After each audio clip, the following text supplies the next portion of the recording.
జిజ్ఞాసిత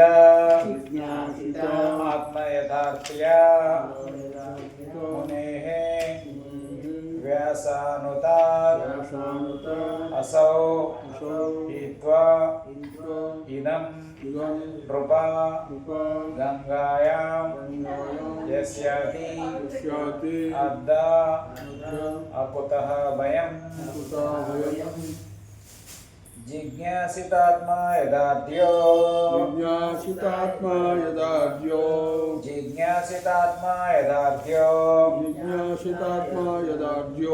పునర్వ్యాసాసు తదసౌ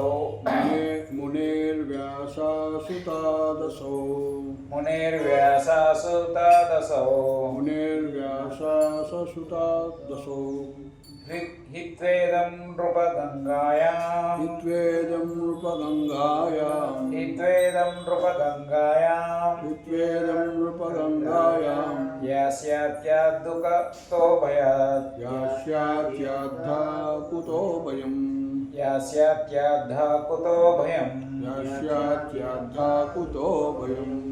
జిజ్ఞాసితాత్మా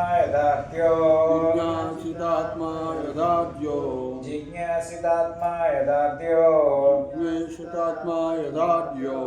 మునిర్వ్యాసాసు తదసౌ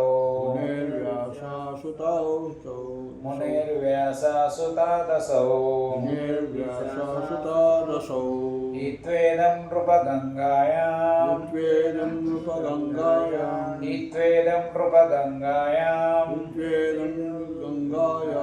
యాస్యాత్యాదాకుతో భయం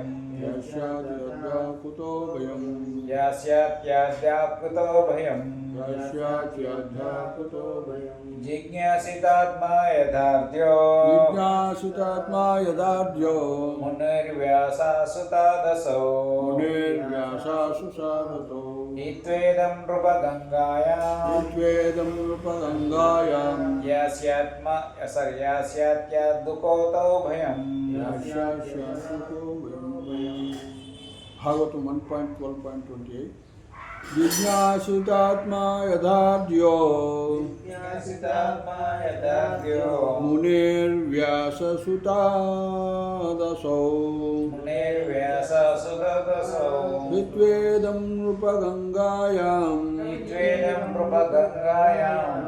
యాస్యాద్యాద్ధకుతో భయం.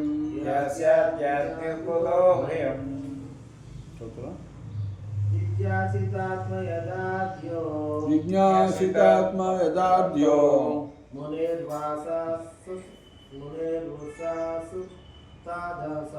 మునిర్వ్యాసాసు తదసౌ హిత్వేదం నృపగంగాయాం యాస్యాద్యాద్ధకుతో భయం.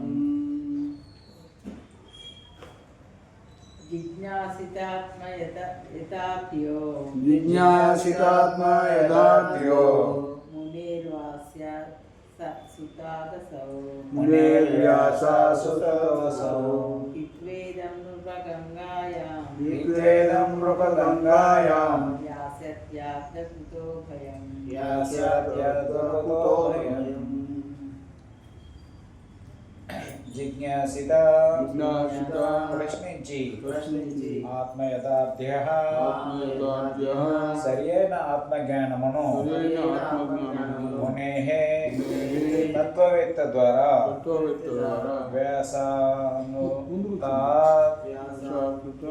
వ్యాసనందనుడు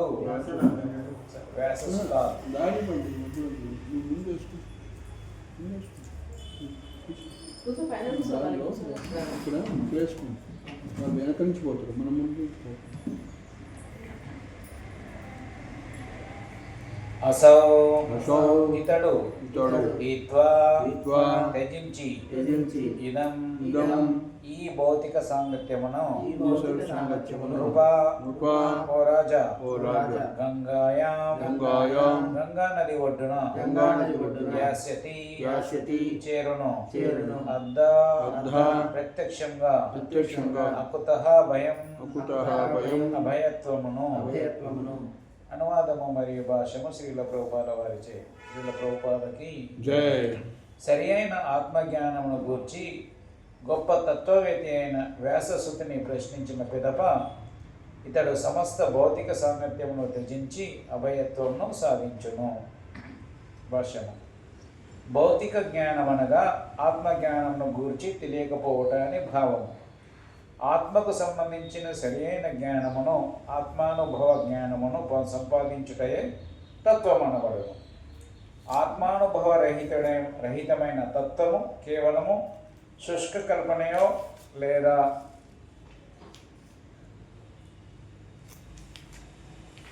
కాలమును శక్తిని వృధాపరిచేటవు కాగలదు. ఆత్మకు సంబంధించిన సరైన జ్ఞానమును శ్రీమద్ భాగవతము ప్రసాదించుచున్నది. తత్కారణమున శ్రీమద్ భాగవత శ్రవణముచే మనుజుడు భౌతిక సాంగత్యము నుండి ముక్తుడై అభయత్వ రాజ్యమును ప్రవేశింపగలడు. వాస్తవమునకు ఈ భౌతిక జగము సంపూర్ణంగా భయభూయిష్టము. కారాగృహమునందలి ఖైదీల వలె దీని ఎందలి వారు సదా భయాందోళనను కలిగిదురు.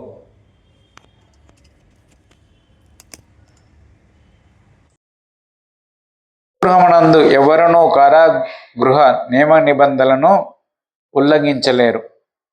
నియమోల్లంఘనము అనగా ఖైదు జీవనము పెంచుకున్నటే కాగలదు. అదేవిధంగా మనమందరము ఈ భౌతిక తత్వమును సదా భయూతరలమై ఉందుము. ఈ భయమే కలతగా పిలువబడుచున్నది. ప్రకృతి నియమములను ఉల్లంఘించియో లేక ఉల్లంఘించకనో ఈ భౌతిక జీవనమున ప్రతి ఒక్కరూ అన్ని జీవజాతులందు కలతలతో నిండి ఉన్నారు. అటువంటి నిరంతర కలతల నుండి బయటపడుటయే ముక్తి అనబడును. కలతను శ్రీకృష్ణ భగవానుని భక్తియుత సేవలోనికి మార్చుట ద్వారానే అది సాధ్యం కాగలదు. ఆ విధంగా కలతను భౌతికతత్వం నుండి ఆధ్యాత్మికతలోనికి మార్పు అవకాశమును శ్రీమద్ భాగవతము మనకు కల్పించుచున్నది. ఆత్మదర్శి అయిన సుఖదేవ గోస్వామి శ్రీ వ్యాసదేవుని తనయుడు వంటి తత్వవేత్త సాంగత్యంన అది సాధ్యపడగలదు. పరీక్షిత్ మహారాజు తన మరణ హెచ్చరికను వినిన పిదప సుఖదేవుని సాంగత్యంన ఈ అవకాశమును పొందగోరిన ఫలమును సాధింపగలిగెను. శ్రీమద్ భాగవతము యొక్క ఇటువంటి ప్రవచనములు మరియు శ్రవణములను కొందరు వ్యాపార ధోరణి కలవారు అనుకరించుచుందురు. వారి నుండి శ్రవణము చేయు మూర్ఖ శ్రోతలకు తాము కూడా భవబంధముల నుండి ముక్తులమై అభయత్వమును సాధించగలమని భావించుచుందురు.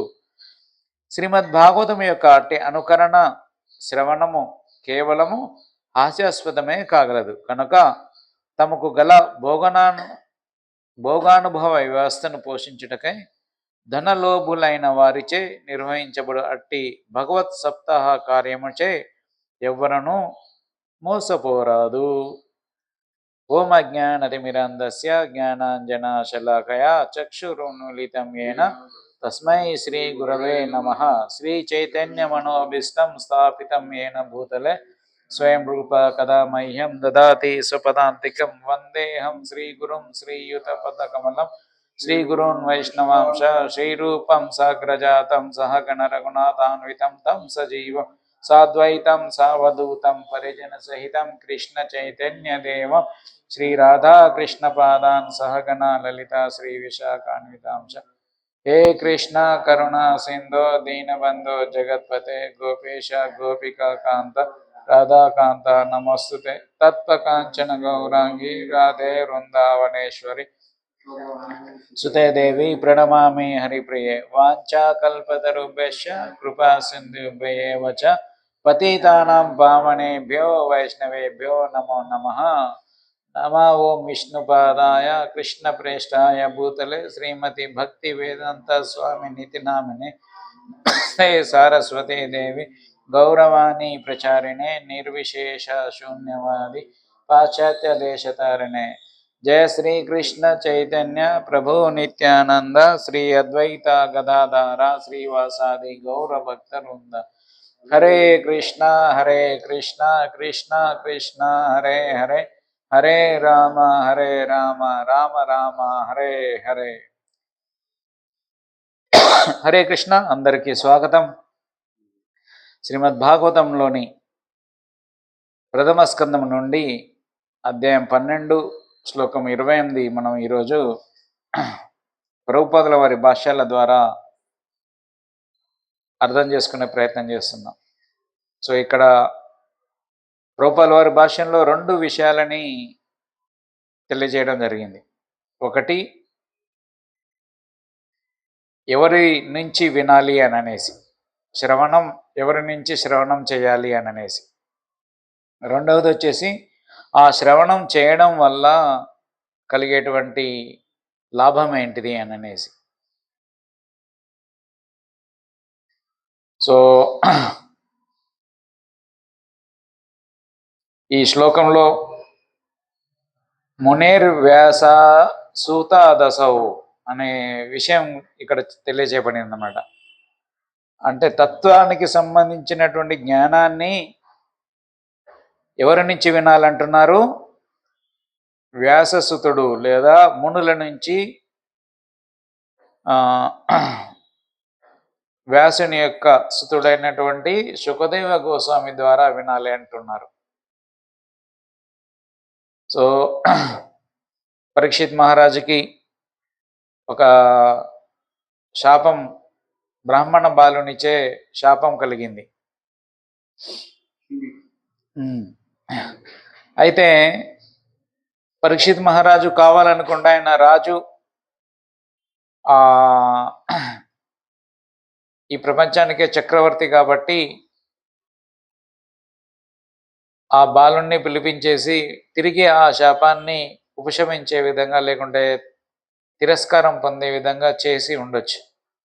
కానీ అలా చేయకుండా అతను వెంటనే తన సామ్రాజ్యాన్ని అంతా కూడా వదిలేసేసి గంగా నది వద్దకు వెళ్ళి అక్కడ ఆసీనులైనటువంటి సుఖదేవ గోస్వామి నుంచి భాగవతాన్ని వినడానికి సిద్ధమయ్యాడు.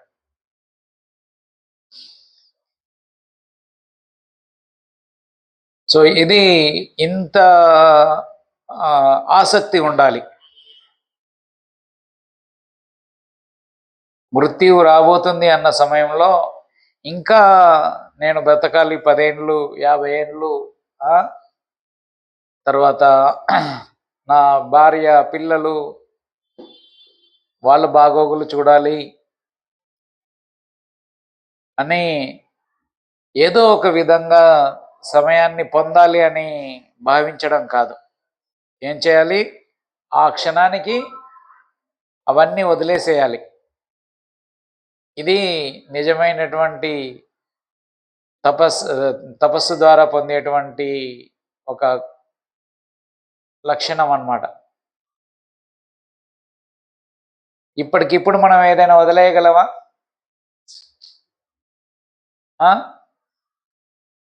మనకేమున్నాయని వదిలేయడానికి?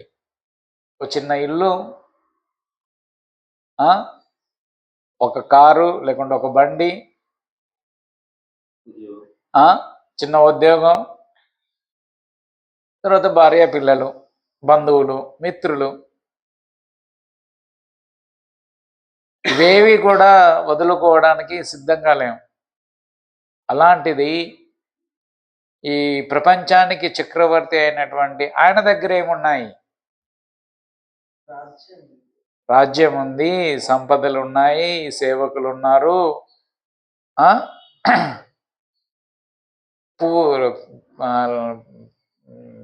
ప్రతిష్ట ఉంది, గౌరవం ఉంది.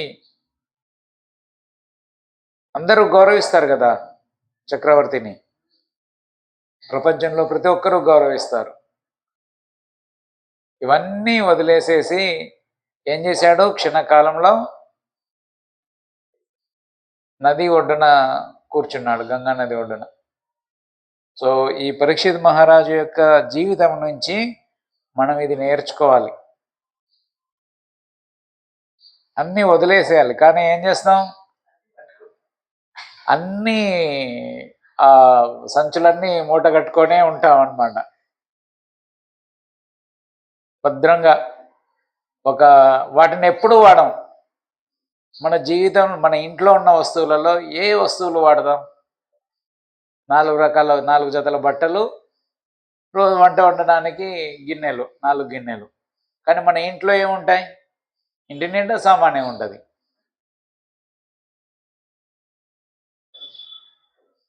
కనీసం పాత బట్టల సంచి కూడా వదిలేయడానికి ఇష్టపడం.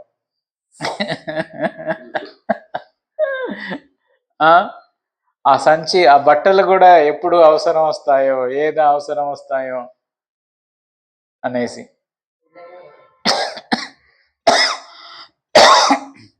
సో అలా అంటే ఏంటి, ఇంకా ఈ భౌతిక ప్రపంచంలోనే ఉన్నటువంటి వస్తువులపైన ఆసక్తి, భౌతిక విషయాలపైన ఆసక్తి, ఇది నాది అనేటువంటి మమకారం.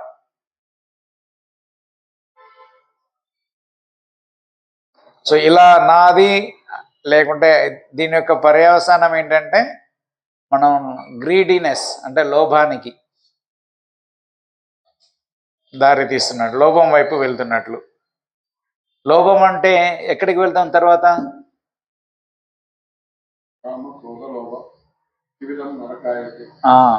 ఏ అధ్యాయంలో వస్తుంది? 16వ అధ్యాయంలో, భగవద్గీత 16వ అధ్యాయంలో వస్తుంది అనమాట. ఈ నరకానికి 3 మార్గాలు ఏంటి, 3 ద్వారాలు ఏంటివి? కామ క్రోధ లోభాలు అన్నమాట. మనలో కామమున్నా, క్రోధమున్నా, లోభమున్నా కానీ అది ఎక్కడికి తీసుకెళ్తుంది? ఈ ఆత్మని నరకానికి తీసుకెళ్తుంది అన్నమాట. సో ఇప్పుడు ఏమైంది, ఈ పాత సంచుల్ని పెట్టుకొని మూట కట్టుకొని మనలో ఉన్నటువంటి లోభాన్ని అలాగే పెట్టుకొని ఉన్నాం అనమాట మన హృదయంలో. మన బట్టల మీద ఎప్పుడైనా వంటలు చేసేటప్పుడు నూనె మరక పడుతుంది, అది పోతుందా? పోదు. సో అలాగే ఈ బట్టలను కూడా నూనె మరకలాగా మనం మన హృదయంలో పెట్టుకొని ఉన్నాం అన్నమాట.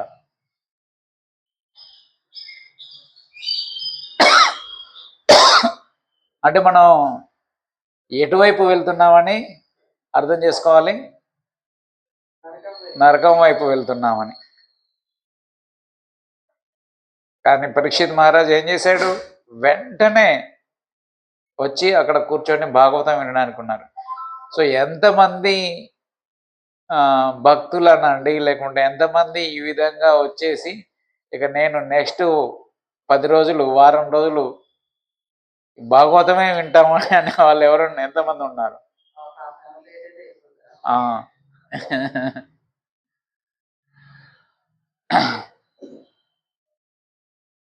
సో కానీ పరీక్షిత్ మహారాజు మనందరికీ నేర్పిస్తున్నాడు ఏం చేయాలి అనేసి. వేటిపైన కానీ లోభాన్ని పెంచుకోకుండా, ఆసక్తిని పెంచుకోకుండా, లోభాన్ని పెంచుకోకుండా ఆ క్షణానికి మనం మనస్సుని ఎలా సిద్ధం చేయాలి? అన్ని త్యజించే విధంగా సిద్ధం చేయాలి. సో మనస్సుని అలా తయారు చేయాలి అంటే ఆ విధంగా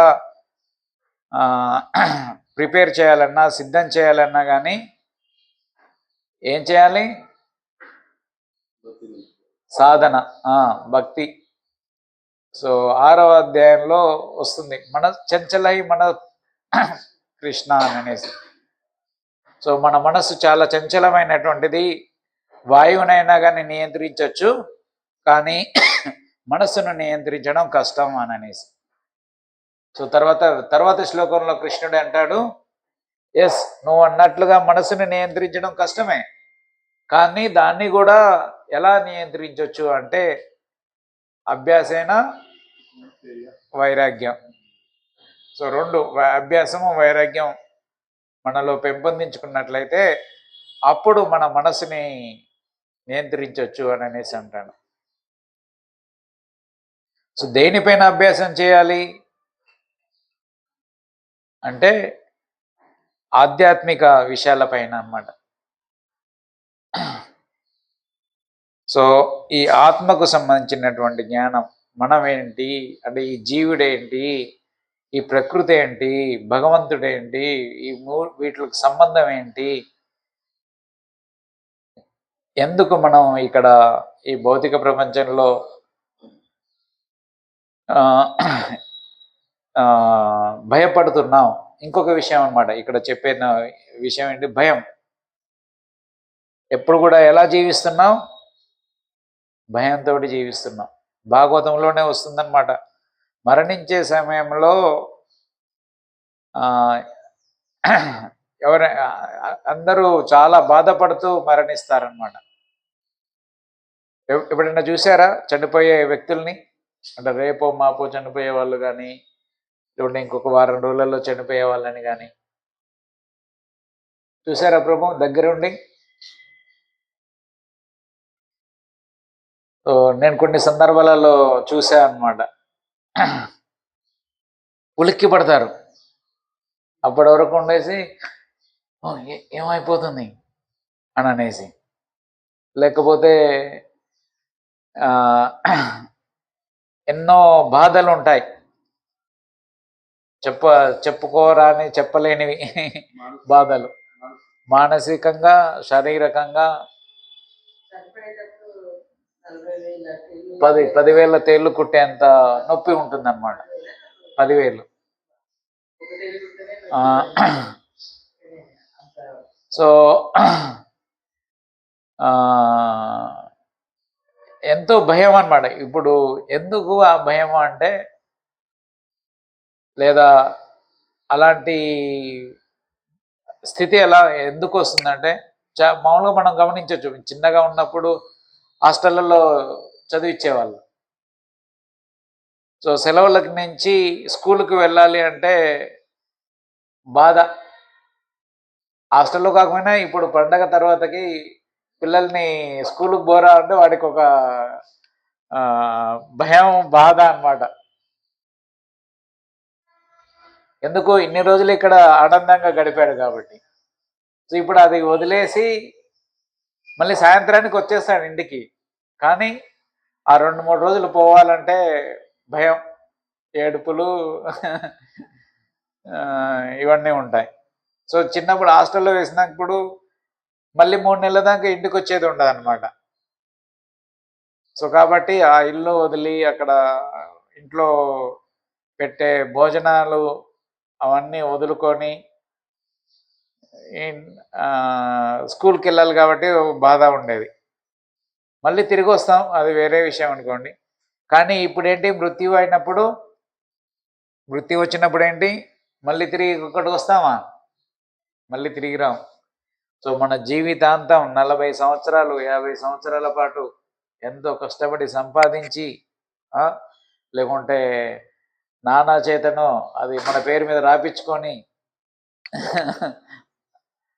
నానాస్తిని, తల్లి తండ్రుల ఆస్తిని మన పేరు మీద రాపించుకొని, తర్వాత దాన్ని కాపాడుకుంటూ, లేకుంటే దాన్ని పెంచుకుంటూ చేసేసి ఇప్పుడు ఏం చేయాలి, శాశ్వతంగా ఆ ఇంటిని వదిలేసి వెళ్ళిపోవాలి. అందుకు భయం అన్నమాట. సరే మనం ఎక్కడికైనా ఇప్పుడు ట్రైన్ కానీ బస్సు కానీ ఎక్కాం. సో బస్సు ఎక్కినప్పుడు మనకి పలానా చోటకి వెళ్ళాలి అని అంటే భయం ఉంటుందా? ఉండదు. ఆ ట్రైన్ ఎటు తీసుకుపోతుందో ఎట్లనో అని అనుకున్నాం అనుకో, అప్పుడు భయమే అనుక్షణం. అంటే మన డెస్టినేషన్ ఏంటిది, ఎక్కడ దిగాలి, ఎక్కడ దిగుతాం అనేది మనకి తెలియదు. ఇప్పుడు ఈ శరీరాన్ని వదిలేసిన తర్వాతకి నెక్స్ట్ ఎక్కడికి వెళ్తాం, మళ్ళీ ఏ శరీరం పొందుతాం అనేది మనకు తెలుసా? తెలియదు. ఎప్పుడైతే అక్కడ యమధర్మరాజు కాడికి పోయి అంత మన క్యాలిక్యులేషన్లన్నీ చేసిన తర్వాతకి, మన ఎక్సెల్ ఫైల్ ఓపెన్ చేసి అన్నీ చేసిన తర్వాతకి అప్పుడు చూసి చెప్తారు, చిత్రగుప్తుడు బయటపడతాడు, నాయన నువ్వు నువ్వు చిత్రగుప్తుడు చెప్తాడు అక్కడ కోర్టులో, రామలక్ష్మణ్ దాస్ నువ్వు ఇన్ని రోజులు ఇక్కడ నరకంలో ఉండాలి, ఆ తర్వాతకి మళ్ళీ నువ్వు భూలోకానికి వచ్చినాక మళ్ళీ నీకు ఏదో ఒక జన్మ వస్తుంది. కాబట్టి ఆ భయం అనేది ఉంటుందన్నమాట. కానీ ఇక్కడ శిక్షలను అనుభవించిన తర్వాత మళ్ళీ జన్మ. యాతన శరీరంతో అక్కడ ఇన్ని సంవత్సరాలు ఆ, ఆత్మతోటే అనిపిస్తే శరీరం అక్కడ యాతన శరీరం వస్తుంది, ఇంకొక శరీరం ఉంటది. ఇక్కడ ఏంటంటే ఈ మన శరీరము ఇప్పుడు కాల్చామనుకో కాలిపోతుంది, కానీ అక్కడ ఏంటంటే నూనెలో వేసి కాలుస్తున్నప్పుడు సలసల ఎట్లయితే కారపూస లేకుంటే సకినాలు వేగుతూ ఉంటాయో ఏమైనా ఇవి కూడా మాడిపోతాయి కొద్దిసేపటికి. కానీ అక్కడ అది నొప్పి తెలుస్తూనే ఉంటది అనమాట. నువ్వు ఇక 100 సంవత్సరాలు నీకు నూనెలో కాలుస్తూ ఉంటారు నిన్ను, ఇక నువ్వు ఆ నూనెలో ఫ్రై అవుతా ఉండాలన్నమాట. మాడిపోయేది ఉండదు, మళ్ళీ చనిపోయేది ఉండదు. ఆ శరీరం అట్లాంటి శరీరం ఉంటది, ఆ బాధ తెలుస్తూ ఉంటది. ఆ ఆ ఆ సో అలా అవన్నీ అయిపోయిన తర్వాతకి అప్పుడు మళ్ళీ ఇక్కడ ఒక ఏదో ఒక జన్మ ఎత్తాల్సి వస్తుంది. మళ్ళీ మనుష్య జన్మకి రావాలంటే 84 లక్షల జన్మలు ఎత్తాలి. సో ఆ 84 లక్షల జన్మలు ఎత్తాలంటే ఎన్ని సంవత్సరాలు పడుతుందో తెలియదు. సో మళ్ళీ అది మళ్ళీ పొందిన తర్వాతకి గ్యారంటీ ఏంటి, మళ్ళీ మనం భక్తి చేస్తామని. కానీ ఇక్కడ పరీక్షిత్ మహారాజ్ ఏంటిది, వ్యాసస్థుతిని గొప్ప తత్వవేత్త అయిన వ్యాసస్థుతిని ప్రశ్నించిన పిదప ఇతడు సమస్త భౌతిక సాంగత్యంను త్యజించి అభయత్వను పొందాడు. సో ఏం చేశాడు, సమస్త భౌతిక సాంగత్యాన్ని త్యజించాడు అన్నమాట. సో ఎప్పుడైతే మనం భౌతిక సాంగత్యాన్ని త్యజిస్తామో అప్పుడు మనకి భయం అనేది ఉండదు అన్నమాట. ఇప్పుడు ఇది నాది కాదు అన్నప్పుడు నాకు భయం ఉంటుందా? ఇది నాది అనుకుంటేనే ఎక్కడ పోతుందో అనేసి భయం. ఈ ఫోన్ ఉంది, ఇది నాది అనుకుంటున్నా కాబట్టి ఇది పోయిందంటే భయం, అయ్యో పోయింది పోయింది పోయిందని ఇక అదే తిరుగుతూ ఉంటుంది మనస్సులో అన్నమాట. సో అలా ఎప్పుడైతే ఇది మనది కాదు దీన్ని త్యజించేసామనుకోండి, ఇది ఏదో ఉన్న రోజులు ఉంటుంది, పోయినది అనుకున్నాం అనుకో, ఈ క్షణానికి ఇది పోతే పోయింది అనుకున్నాం అనుకో, అప్పుడు మనకేమి భయమే ఉండదు అనమాట. సో ఆ విధంగా ఇక్కడ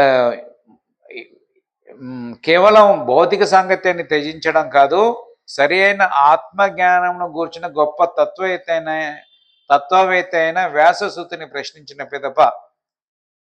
సో ఆత్మజ్ఞానాన్ని గూర్చిన తత్వవేత్త అయినటువంటి వ్యాససూతుడు అంటే సుఖదేవ గోస్వామిని ప్రశ్నించిన తర్వాతకి ఆయన భౌతిక సాంగత్యాన్ని త్యజించినప్పుడు అభయత్వం అనేది సాధించాడనమాట. సో అయితే ప్రభుపాల వారు లాస్ట్ పారాగ్రాఫ్లో ఒక విషయాన్ని చెప్తున్నారు. ఏంటంటే ఈ భాగవతం వినడం అనేది ఎవరో ఫీజులు తీసుకొని లేకుంటే ఇంకా మన దక్షిణ భారతదేశంలో అలాంటి ఇవి లేవన్నమాట, చాలా తక్కువ. అదే ఉత్తర భారతదేశంలో అయితే భాగవత సప్త అంటారు. ఇప్పుడు సుఖదేవ్ గోస్వామి ఎన్ని రోజులు విన్నాడు భాగవతాన్ని? 7 రోజులు విన్నాడు. సప్త అంటే వారం. సో అలా ఉత్తర భారతదేశంలో ఈ భాగవత సప్త అని పెడతారనమాట. అంటే వారం రోజులు వాళ్ళు రోజంతా వినరు, రాత్రింబవళ్ళు ఏదో గంట సేపు 2 గంటలు ఆడ వింటారు, కొద్దిసేపు భజనలు వేసుకుంటారు. రాత్రి పగలు లేకుండా అన్నం తినకుండా నీళ్లు తాగకుండా అట్లా కూర్చున్నాడు అంతే. అలా కూర్చొని విన్నాడు, ప్రశ్నించాడు అన్నమాట. కానీ ఈ భాగవత సప్తా చేసే వాళ్ళు ఏంటంటే నువ్వు ఆ కార్యక్రమానికి అటెండ్ కావాలి అంటే ఎంతో ఫీజు ఇవ్వాలన్నమాట, రిజిస్ట్రేషన్ చేసుకోవాలి, ఇంత డబ్బులు కట్టాలి, అక్కడ నీకు ఉండడానికి తినడానికి అన్ని ఏర్పాట్లు చేస్తారు. సో అలా ప్రభుపాల వారు ఇక్కడ భాషలో రాస్తున్నారు. సో అలాంటి వాళ్ళ ద్వారా శ్రవణం చేయటం అయితే అదేంటిది హాస్యాస్పదం, అంటే జోక్. సో అక్కడ అది కేవలం జోక్ లాంటిది అనమాట, దాని నుంచి ఏమీ ఫలితం అనేది ఉండదు. సో అలాంటి భాగవత సప్తాహ కార్యముచే ఎవరును మోసపోరాదు అంటున్నారు. ఎవరు కూడా అలాంటి కార్యక్రమాలకి అట్రాక్ట్ అయిపోయేసి మోసపోవద్దు అంటున్నారు. ఆకర్షితులు చేసి మోసపోవద్దు అంటున్నారు అనమాట. సో అలాంటివి ఏమైనా జరుగుతున్నాయంటే బా వీళ్ళు ఇంత గొప్ప కార్యక్రమం చేస్తున్నారు, ఇంత ఇది చేస్తున్నారు, భాగవతం గురించి చెప్తున్నారు అని అనేసి మనం పోయి ఆకర్షితులమయ్యేసి మోసపోవద్దు. అయితే మన దక్షిణ భారతదేశంలో ఇంకొక రకంగా ఉంటుంది అనమాట. ఏంటివి అవి? యజ్ఞాలు. ఇక్కడ పిచ్చి యజ్ఞాలు అనమాట. ఓ ఆ యజ్ఞం ఈ యజ్ఞం ఎన్ని వేల అసలు కలియుగంలో యజ్ఞాలే లేవు, నిషేధం. కానీ ఓ ఇన్ని కుండాలు పెట్టే యజ్ఞాలు, అన్ని కుండాలు పెట్టే యజ్ఞాలు, అక్కడి నుంచి అయ్యగారులు వచ్చి యజ్ఞాలు చేస్తున్నారు, ఇక్కడి నుంచి వచ్చే అయ్యగారులు యజ్ఞాలు చేస్తున్నారు. ఇన్ని రోజుల యజ్ఞం అని ఇక్కడ ఇదొక రకమైనటువంటిది అనమాట.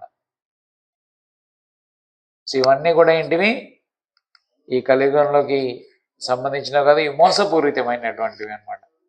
సో కాబట్టి మనం ఏం చేయాలని చెప్తున్నారు శ్రీల ప్రభుపాల వారు?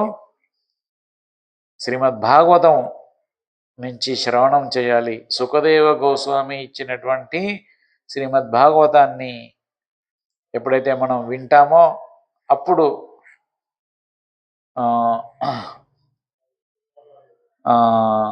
ఆధ్యాత్మిక ఆ విధం కలతను భౌతిక తత్వం నుండి ఆధ్యాత్మికతలోనికి మార్పు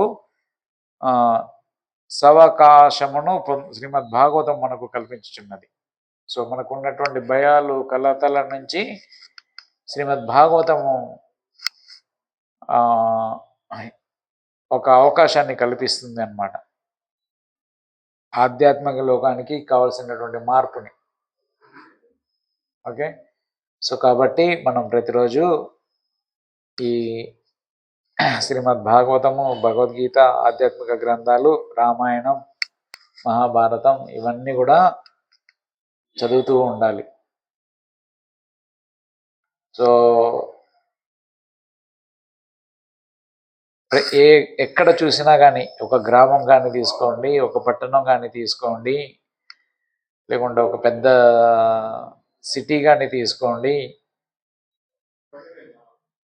ఎవ్వరూ కూడా భగవద్గీత అంటే చాలా 99.99% జనాలు ఎవరు కూడా ఈ ఆధ్యాత్మిక గ్రంథాలను చదవట్లేరు. సో ఈ ఆధ్యాత్మిక గ్రంథాలను చదవనట్లయితే ఏమీ జీవితంలో ప్రగతి అనేది ఉండదు, మరియు ఇంకా ఎక్కువ మనం కలతలకే గురవుతూ ఉంటాం అన్నమాట. సో కాబట్టి ప్రతి ఒక్కరూ శ్రీల ప్రభుపాల వారు చెప్పినట్లుగా, పూర్వపాచార్యులు చెప్పినట్లుగా ప్రతి నిత్యము ఏం చేయాలి? ఈ ఆధ్యాత్మిక గ్రంథాలు భాగవతం చదవాలి. నిత్యం భాగవత సేవయా, ప్రతి నిత్యము భాగవతం చదవాలి. సో ఎప్పుడైతే అది ఆ అలవాటు చేసుకోవాలి, రోజు చదవాలి ఒక పేజీ, ఒక శ్లోకం అని అనేది. వచ్చి దండం పెట్టుకున్నాడు, భాగవతం క్లాస్ ఇక్కడ అవుతుంది, ఆయన బయట చేయాలి, జపం చేయడం ఇంపార్టెంట్, భాగవతం క్లాస్ ఇక్కడ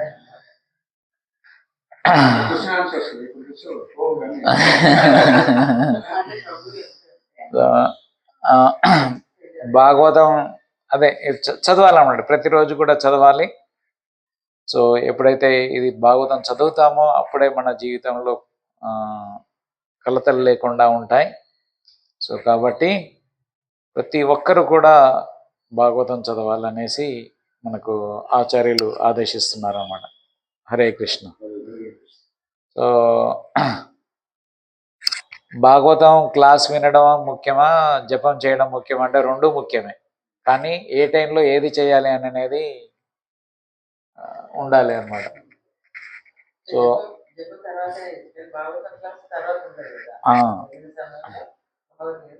ఎస్, సో ఇక్కడ 15 నిమిషాలు 20 నిమిషాలు క్లాస్ చెప్పుకుంటాం కాబట్టి సో ఆ 10-15 నిమిషాల సేపు భాగవతం వినడం ద్వారా ఏంటంటే భాగవతం మనం చేసేటువంటి సాధన ఏదైతే ఉందో దాని మీద మన ఇంట్రెస్ట్ అనేది పెరుగుతుంది అన్నమాట. అంటే మనకి విశ్వాసం పెరుగుతుంది, శ్రద్ధ పెరుగుతుంది. మనం కంటిన్యూస్గా ప్రతిరోజు జపం చేయడానికి కావాల్సినటువంటి శక్తి కూడా దొరుకుతుంది అన్నమాట ఈ భాగవతం వినడం ద్వారా. సో కాబట్టి ఒక 15 నిమిషాల సేపు విని దానికి ముందు కానీ దాని తర్వాత కానీ జపం చేసుకోవచ్చు. హరే కృష్ణ.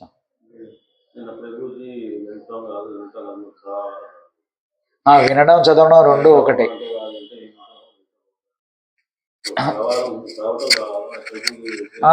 వినడము చదవడం రెండు ఒకటే, అదే శ్రవణమే.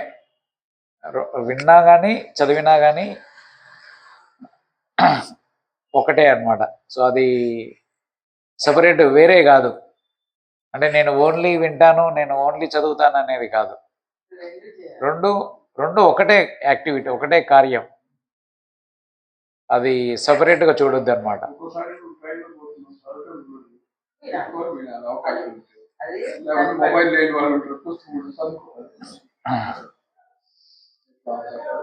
సో అంటే రెండు అన్నమాట, గ్రంథ భాగవతం, వ్యక్తి భాగవతం. అంటే పుస్తక భాగవతం ఉంటుంది, వ్యక్తి భాగవతం ఉంటుంది అన్నమాట. సో ఈ పుస్తక భాగవతము, వ్యక్తి భాగవతము రెండింటిని కూడా మనం ఆచరించాలి. అంటే భాగవతం వినడాన్ని తర్వాత చదవాలి కూడా అన్నమాట.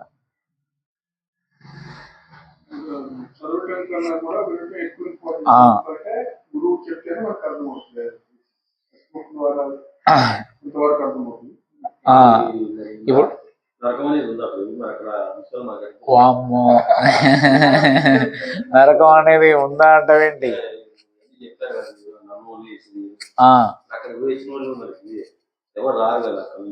ఎందుకు రారు? మనం అందరం పోయి వచ్చిన వాళ్ళమే. నువ్వు పోయి రాలేదేమో, నేనైతే పోయే వచ్చిన.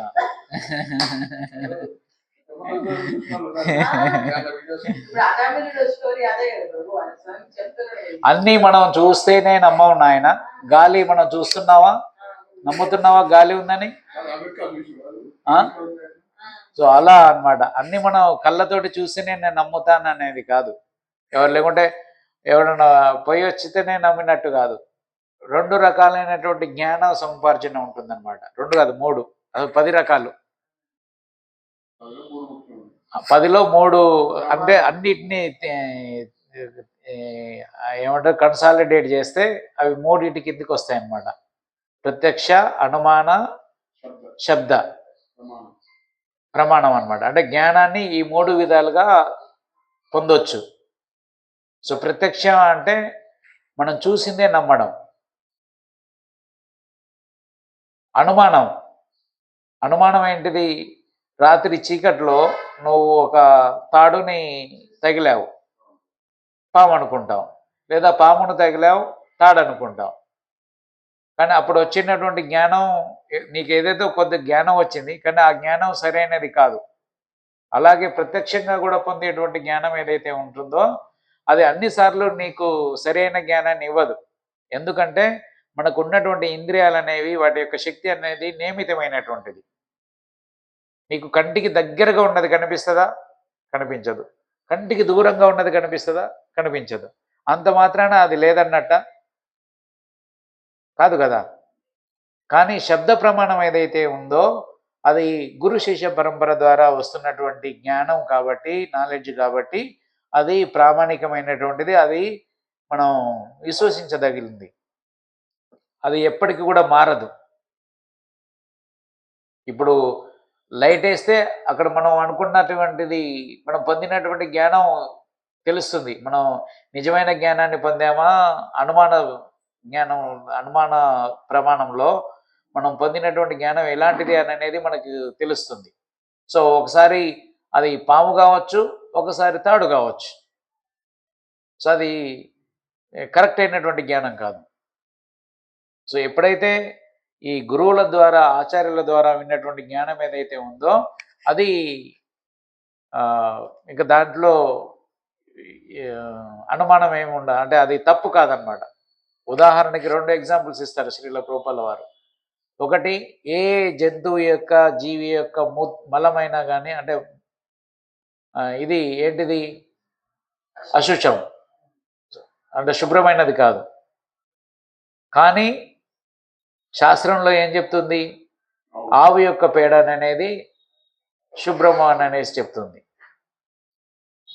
సో ఇప్పుడు సైంటిస్టులు దాన్ని ఎగ్జామ్ చేసేసి దీంట్లో ఆ యాంటీ ఆక్సిడెంట్ ప్రాపర్టీస్ ఉన్నాయి, అవి ఉన్నాయి, ఇవి ఉన్నాయి, ఇది కూడా ప్యూరు అని అనేసి చెప్తున్నారు. కానీ మనకు శాస్త్రం ఆల్రెడీ చెప్పింది కాదు. అదొకటి. తర్వాతకి ఎముకలు ఉంటాయి. ఏ జంతువు ఎముకలైనా కానీ అశుచే. కానీ శంఖం అది శాస్త్రంలో చెప్తుంది ప్యూర్ అని అనేసి. సో అందుకనే మనం ప్రతి కార్యక్రమానికి, పూజకు ముందు శంఖం ఊతాం. సో అది కూడా ఎముకలే, కానీ అది ప్యూర్. సో ఇలా శాస్త్రం ద్వారా పొందినటువంటి జ్ఞానం ఏదైతే ఉంటుందో, వచ్చినటువంటి జ్ఞానం ఏదైతే ఉంటుందో అది పర్ఫెక్ట్ అన్నమాట. వీళ్ళేం నిన్నటి నుంచి ఫోన్ చేశాను. ఓకే.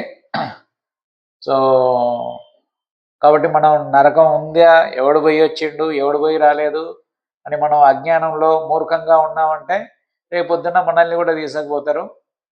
అప్పుడు నీ ఆత్మకి తెలుస్తుంది, నీ ఆత్మకు తెలుస్తుంది అనమాట. ఆ రోజు భాగవతం క్లాస్లో ప్రభుజీ చెప్పాడు నరకం ఉందా లేదా అని అవి గుర్తుకొచ్చేటట్టు చేస్తాడు.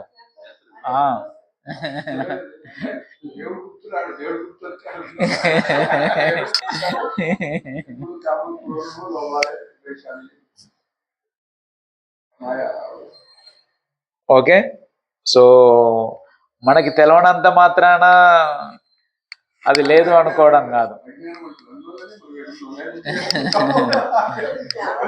అంటే ఇప్పుడు నీకు చూసి వచ్చినోడు, వీళ్ళందరూ చూసి వచ్చిన వాళ్ళే కదా. నారదముని ఆయన ముల్లోకాలు తిరుగుతున్నాడు. తర్వాతకి బలి మహారాజు వామన దేవుడు అక్కడ ఆయనకి గేట్ కీపర్గా ఉన్నాడు.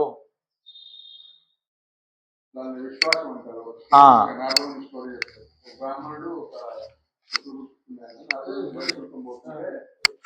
మా కుటుంబ స్వామి అని చెప్పండి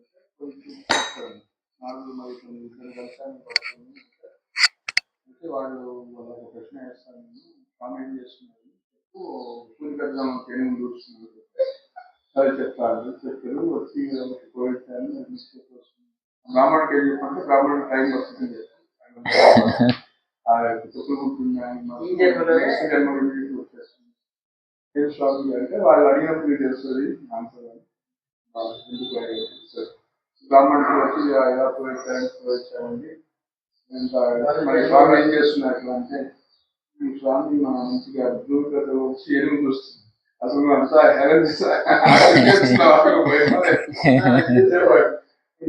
నమ్మమంటే నమ్మమంటే సరే సరే సరే మరి టైం పడుతుంది చెప్తారు. ఆ చెప్పులు కుట్టి ఆయన పెద్ద మంచి చెప్పులు కుట్టింది. స్వామి వచ్చాను, ఆత్మను వచ్చాను, ఆ స్వామి వచ్చేసి వెళ్ళి అనేసి వాళ్ళు వచ్చారు.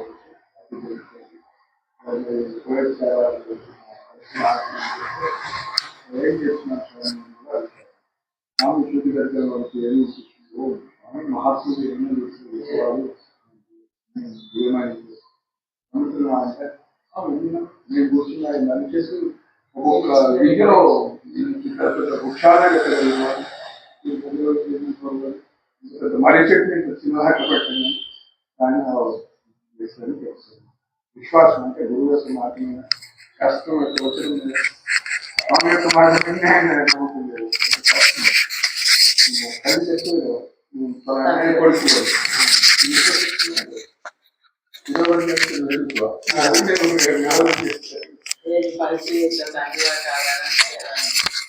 శాస్త్రాలు నేర్పి తల్లి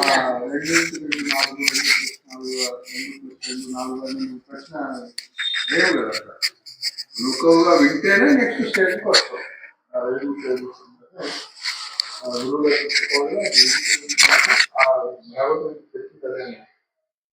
కారుల యొక్క సంగతి తీసుకుంటున్న కొద్దీ ఆ యొక్క మాట మీద విశ్వాసం. కృష్ణుడు దేవాదేవుడు అయిపోయింది, ఇంకేం లేదు నాలెడ్జ్. కానీ దాని మీద నీకు విశ్వాసం చేయాలి అంటే కారుల యొక్క సాంగత్యంలో నిత్యం చేస్తుంది. అప్పుడు నీకు అప్పుడు నరకం ఉందనే తెలుస్తుంది.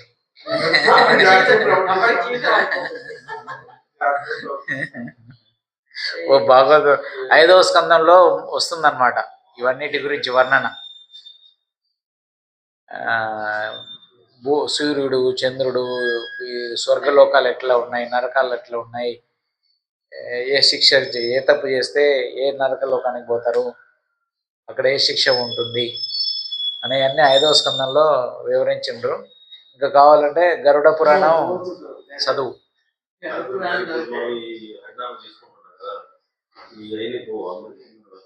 ఎన్నో జన్మల నుంచి మనం హరినామం చేస్తున్నాం, నెక్స్ట్ తప్పు మళ్ళీ అపరాధాలు చేస్తున్నాం, మళ్ళీ సేమ్ అదే పరిస్థితి ఉంటుంది. వైష్ణవ